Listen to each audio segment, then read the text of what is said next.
గురుగారు, మహాభారతాన్ని జయగ్రంథం అని ఎందుకంటారు? ఆ విలక్షణతను వివరిస్తారా? నారాయణం నమస్కృత్య నరం చైవ నరోత్తమం దేవీం సరస్వతీం వ్యాసం తతో జయముదీరయేత్ అని శాస్త్రం చెప్తోంది. కాబట్టి జయం అనేటువంటి పదం, అసలు జయం అనేటువంటిదే మహాభారతానికి ఉన్నటువంటి పూర్వనామం. అసలు నామం కూడా అదేమ్మా. జయం అనే పదం మనం వినంగానే దేనిపైన ఈ విజయం అనేటువంటి ఒక సందేహం మన అందరికి కలుగుతుంది. నిజంగా చెప్పాలి అంటే మనం ఈ మానవ జన్మ పరిపూర్ణం చేసుకోవడానికి కావలసినటువంటి సామాగ్రి ఏమిటి అంటే ముఖ్యంగా అజ్ఞానంపై మనం విజయం సాధించి జ్ఞానాన్ని అందుకోవాలి. మరి అలాగే అవిద్య పైన విద్య చేత ఒక విజయాన్ని పొందాలి. అలాగే మనం మోక్షానికి ఏదైతే బంధహేతువులుగా ఉన్నటువంటి విషయాలు ఉన్నాయో వాటిపైన విజయం సాధించాలి. అలాగే మనకు నిత్య జీవితంలో ఏర్పడేటువంటి ప్రతిబంధకాలు ఏవైతే ఉన్నాయో వాటన్నిటిపై మనం విజయాన్ని సాధించాలి అని కనుక మనం చూసుకున్నప్పుడు మహాభారతం వీటన్నిటికీ కూడా ఉపయుక్తంగా ఉంటుంది.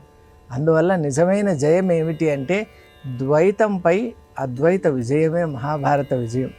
ద్వైతాన్ని మనం ఎందుకు నిరాకరిస్తున్నామంటే పరిపూర్ణంగా నిరాకరించడం లేదు, కానీ ద్వైతం అన్నప్పుడు ఏమవుతోందంటే అక్కడ రెండు వస్తువులు ఉండటం అనేటువంటిది వేద సమ్మతం కాదు. కాబట్టి ఎందువల్ల సదేవ సౌమ్య ఇదమేక ఏవాగ్ర ఆసీత్ అని శాస్త్రవాక్యం వేదం స్పష్టంగా చెప్తోంది. ఒకటే వస్తువు ఉన్నది పూర్వము అని. కాబట్టి అక్కడ రెండు ఉండే అవకాశం లేదు. అందువల్ల మనం ఎప్పుడూ కూడా మన సంప్రదాయంలో సనాతన ధర్మంలో ఏకమేవాద్వితీయం బ్రహ్మ ఇటువంటి శాస్త్రవాక్యాలను మనం అన్వయం చేసుకోవాలి అంటే ఆ ఉన్న వస్తువు ఒక్కటే. ఆ వస్తువును బహురూపాలుగా ఈరోజు మనం దర్శనం చేస్తున్నాం. దాన్ని ద్వైత భ్రాంతి అని అంటున్నాం. దాని నుండి మనం మనసును ఏకాగ్రం చేసి ఉన్న ఏకైక వస్తువును మనం ఎప్పుడైతే దర్శిస్తామో దాన్నే మనం మహాభారతం ద్వారా సాధించగలిగిన పరమ ప్రయోజనంగా కూడా భావించవచ్చు. ఎందువల్ల అంటే మహాభారతంలో మనకు కావలసిన సామాగ్రి ఉందమ్మా. మనకు ఉద్యోగ పర్వంలో సన సుజాతీయం అనేటువంటి అద్భుత గ్రంథం ఉంది. అలాగే మనకు శివ సహస్రం విష్ణు సహస్రం రెండు మహాభారతంలోనే ఉన్నాయి. ఇవిగాక భగవద్గీత ఉంది.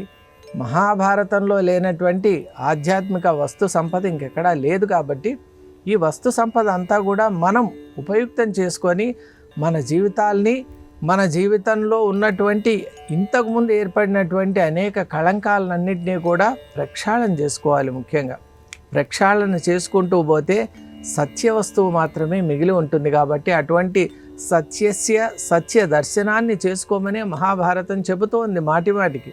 మరి అటువంటి దర్శనాన్ని చేయిస్తుంది. కాబట్టి నిజంగా మానవ జీవితంలో మనం సాధించే అతిపెద్ద విజయానికి జయానికి మూలమవుతుంది. కాబట్టి మహాభారతాన్ని జయగ్రంథం అని మనం అంటూ ఉన్నాం.